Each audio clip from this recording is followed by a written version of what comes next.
Bagaimana menyikapi ayat 286 surat Al-Baqarah? La yukallifullahu nafsan illa wus'aha. Allah tidak membebani orang di luar kemampuannya.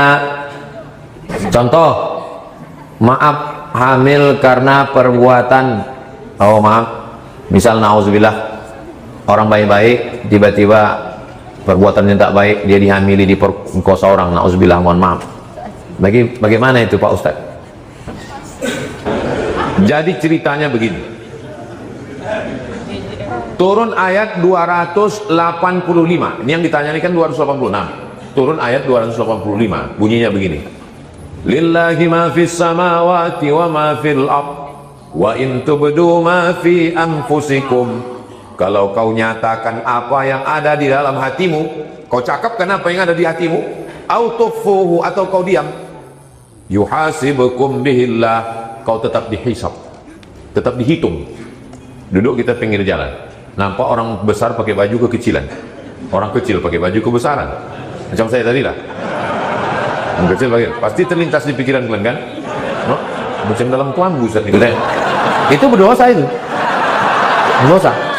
Karena bunyi ayatnya, wa in tubdu ma fi anfusikum, kalau kau cakapkan, autukhfuhu, atau kau sembunyikan, yu'asibukum billah, kau tetap dihisab, tetap dihitung.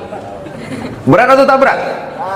Berat. Berdatanganlah sahabat ini ke Nabi, ya Rasulullah, kalau begini semua yang tersimpan di hati yang tak tercakapkan pun dihisab juga, kami tak sanggup ya Rasulullah, tak sanggup kami hidup kalau begini.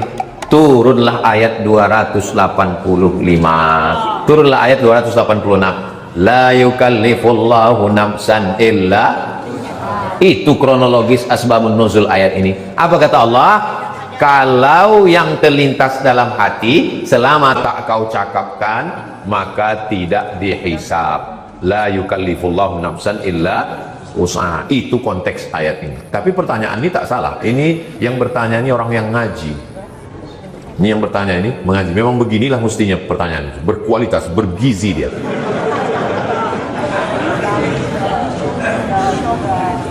Adapun orang baik tiba-tiba datang yang tak baik, innallaha katabal maqadir, Allah sudah menuliskan takdir.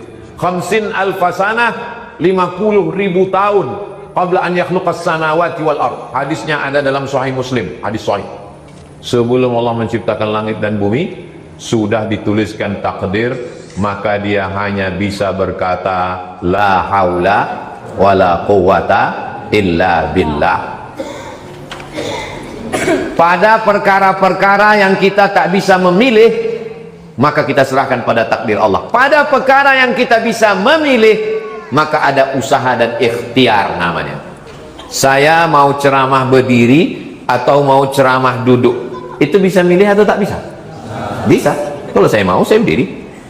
Kalau saya mau, saya duduk. Itu kan pilihan. Tapi pada perkara yang tak bisa memilih, orang baik jadi korban perkosaan, maka tidak ada jalan lain kecuali menyerahkan pada takdir.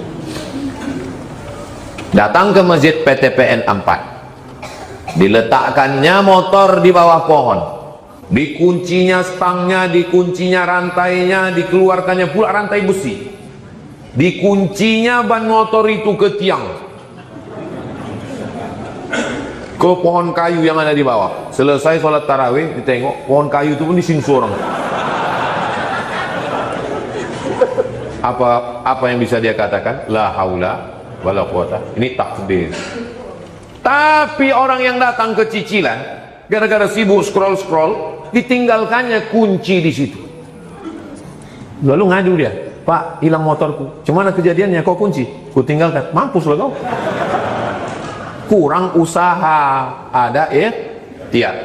Anak baik-baik datang dari kampung, tinggal di kos-kosan, sengaja di kos-kosan satu kampung, pakai hijab, orangnya baik, tidak pacaran, malam tak dapat ditolak, untung tak dapat diraih. Nauzubillah. Tiba-tiba balik malam datang geng motor, nauzubillah, terjadi macam yang terjadi.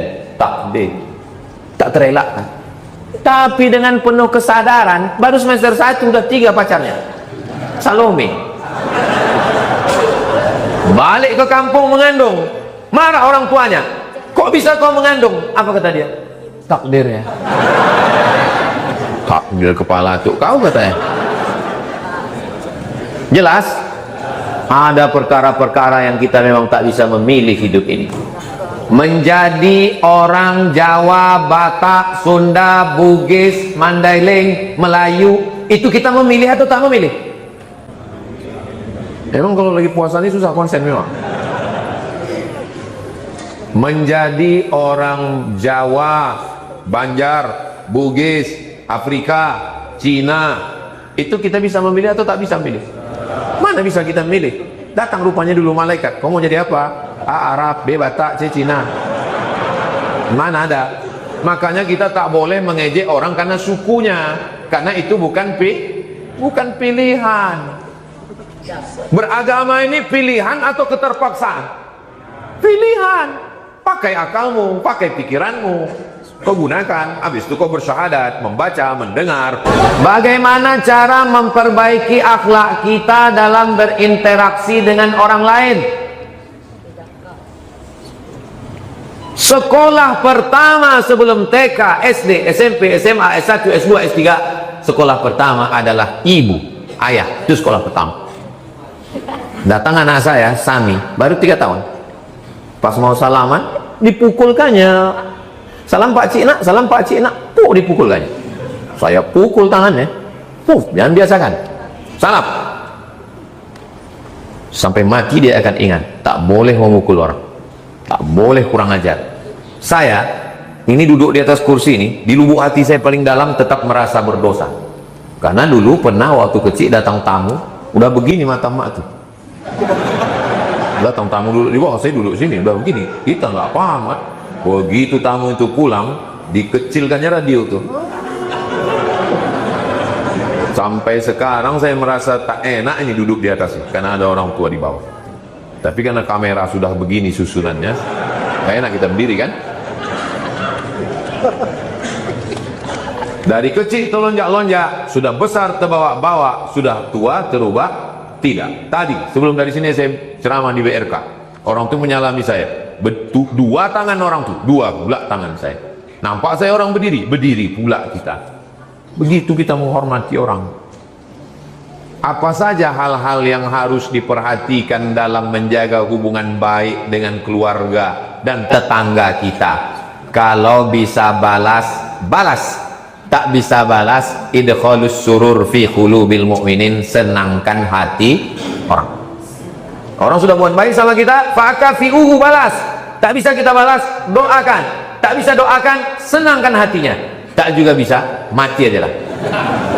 Apalagi yang bisa? Pisang emas bawa berlayar, masak sebiji dalam peti, hutang emas dapat dibayar, hutang budi dibawa ke kantin. Apa yang bisa kita lakukan?